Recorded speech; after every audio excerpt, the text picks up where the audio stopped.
It's December 28th, 1982. Oklahoma City was thrust into one of the most chilling and calculated crime sprees, masterminded by two cunning criminals, Connor and Joseph Dougherty. This pair unleashed a wave of terror that blended the precision of high-stake bank robberies with the chilling brutality of home invasions.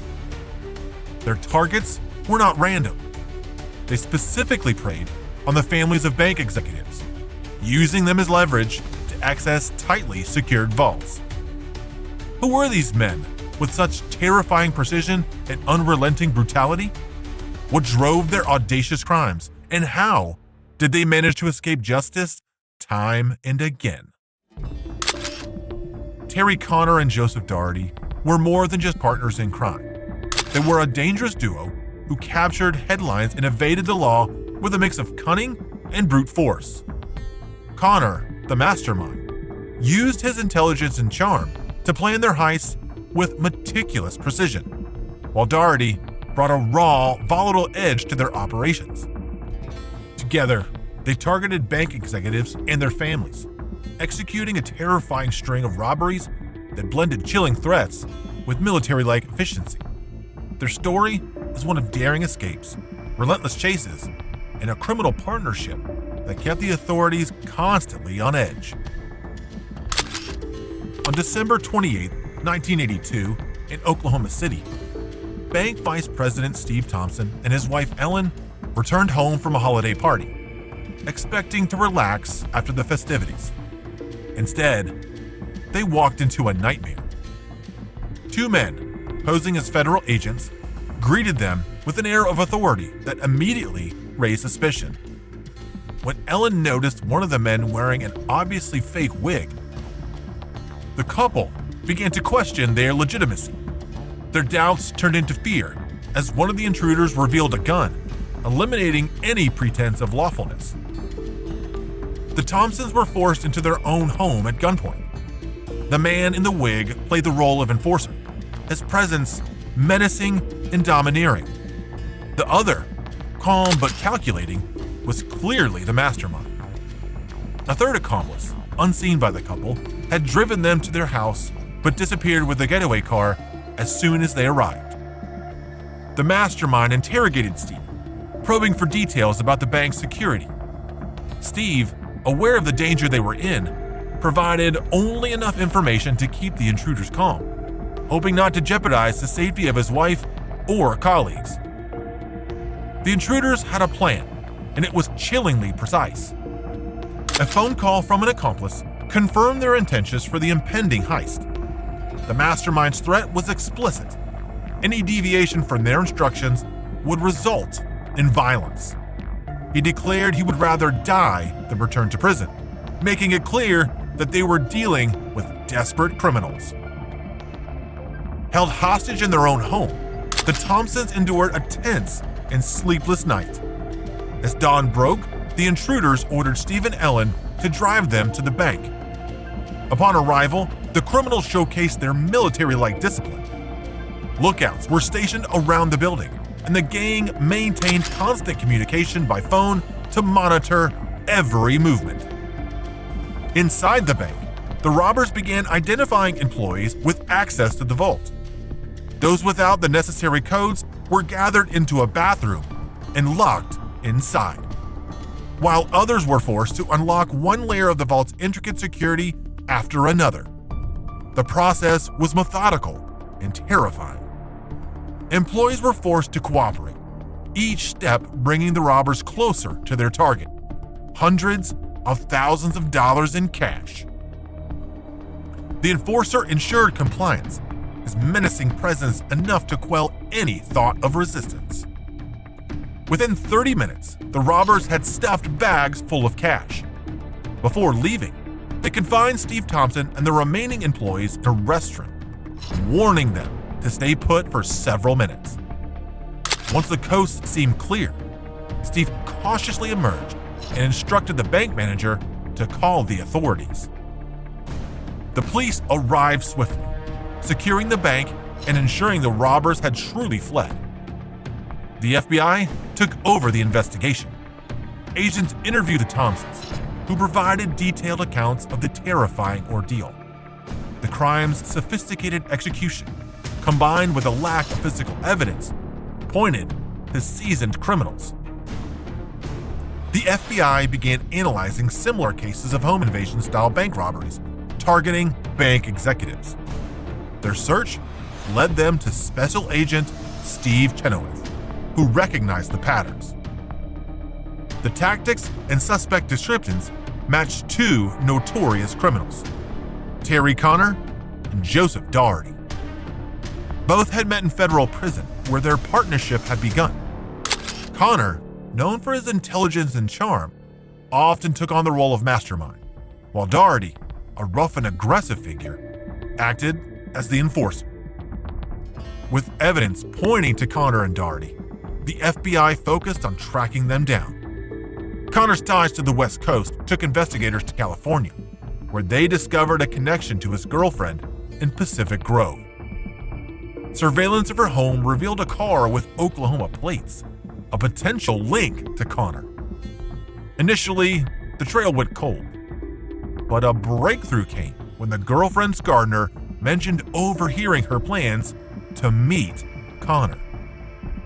The FBI acted swiftly, employing ground and aerial surveillance while planting tracking devices on her vehicles. On the day of the anticipated meeting, the car's tracking signal briefly vanished, causing a moment of panic among agents. Fortunately, an FBI airplane regained the signal, leading them to a restaurant parking lot. The stakeout paid off. Connor arrived at the restaurant with his girlfriend, unaware that agents were closing in. Tactical teams moved in with precision, apprehending Connor before he could resist.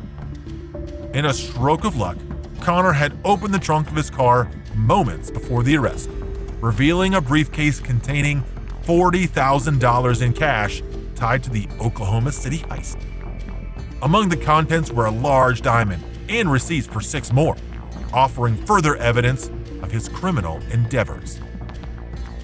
Connor's arrest was a major victory, but the job was only half done. During his intake at the FBI office, agents discovered a receipt tied to an alias, Russell Anderson, which led them to an address in Santa Maria, California.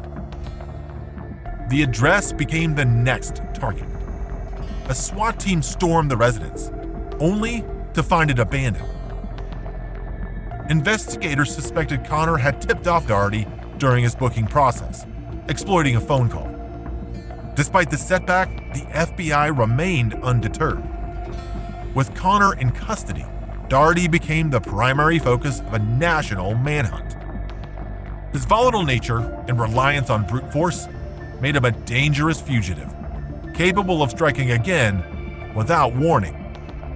The pursuit of Dougherty, a man unrestrained by Connor's strategic planning, would become an even more daunting challenge.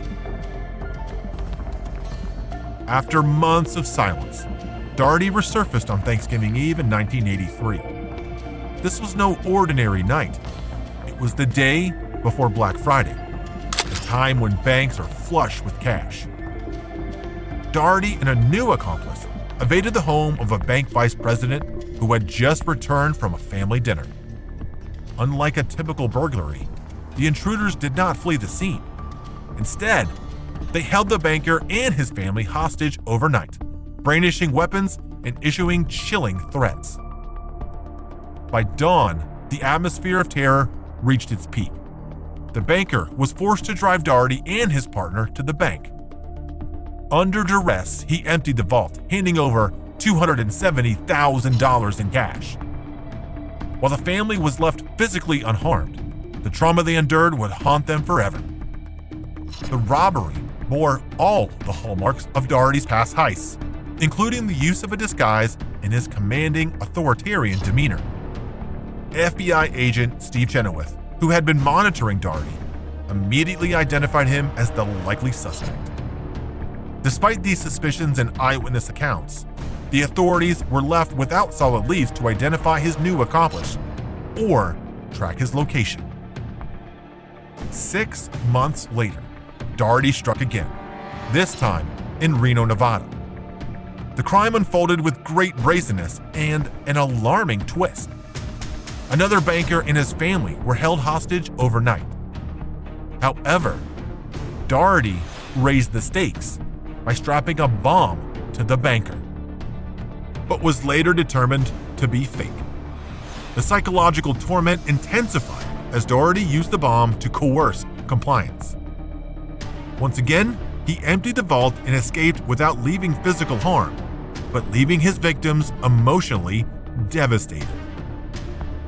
Witnesses saw Dougherty and his accomplice fleeing in a white sedan with Washington state plates. When investigators found the car abandoned near the Reno FBI office, it appeared as though Dougherty was taunting the authorities, striking in their vicinity and vanishing without a trace. The FBI's investigation became increasingly methodical. They traced the white sedan to a man in Spokane, Washington, who recalled selling it to someone matching Dougherty's description. The man also mentioned that the buyer was accompanied by a pregnant woman, believed to be Dougherty's girlfriend. From there, the trail led to Idaho, where neighbors identified Dougherty from a photograph.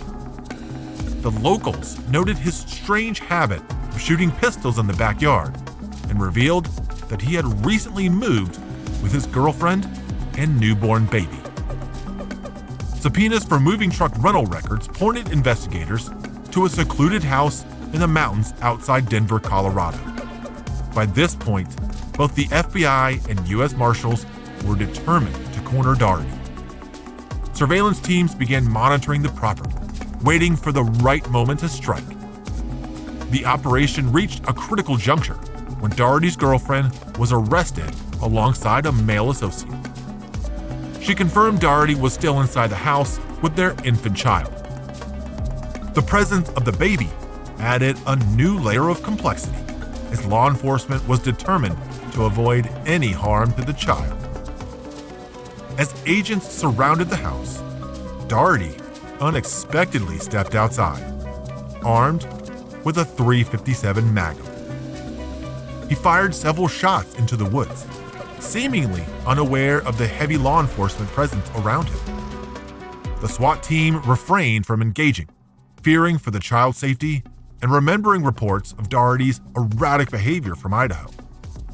Efforts to negotiate began when an FBI negotiator placed a call to the house. Initially, Dougherty answered but hung up abruptly.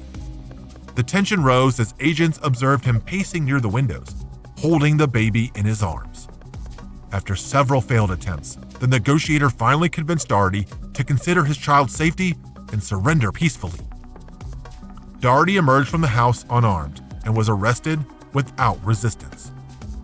A search of the house uncovered a disturbing cache of 16 firearms, including a .308 tactical assault rifle, all of which were loaded and ready to use.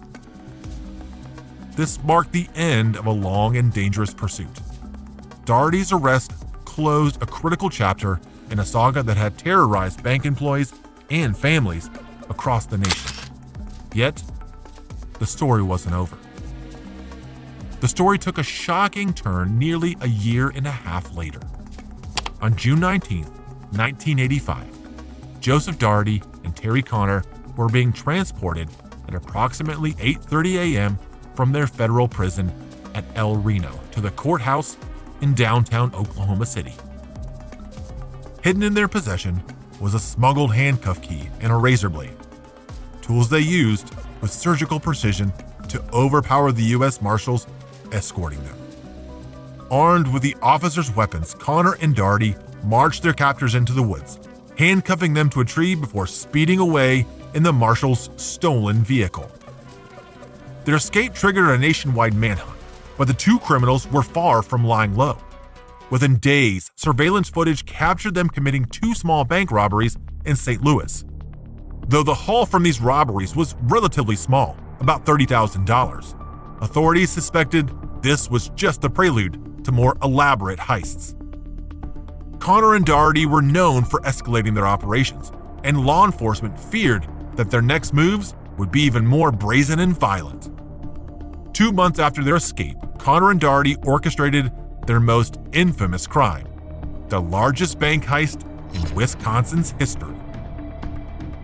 In West Allis, they targeted the bank president and his wife, holding them hostage in their home overnight.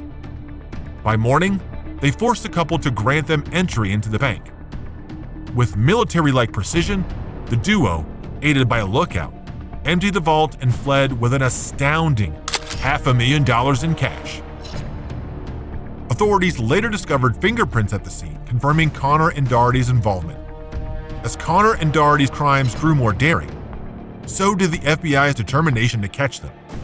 Their disregard for disguises made it clear they were no longer trying to hide. The FBI added both men to their 10 most wanted fugitives list, mobilizing nationwide attention and an influx of tips from the public. One tip led to a breakthrough. A suspected lookout from the West Allis robbery was pulled over by a state trooper and taken into custody. Initially tight-lipped, the man eventually opened up after days of casual conversation with Special Agent Dan Kraft. He revealed critical details about Connor and Dougherty's tactics, including how they selected their targets, communicated discreetly through hotel front desks, and traveled under the radar. Most importantly, the man provided the name of John Harris, an accomplice who had assisted Connor and Dougherty in past robberies.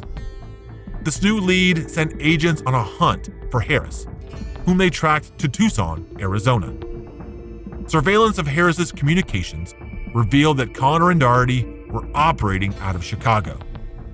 Armed with the knowledge that the fugitives were in Chicago, the FBI swiftly distributed their photos to local hotels.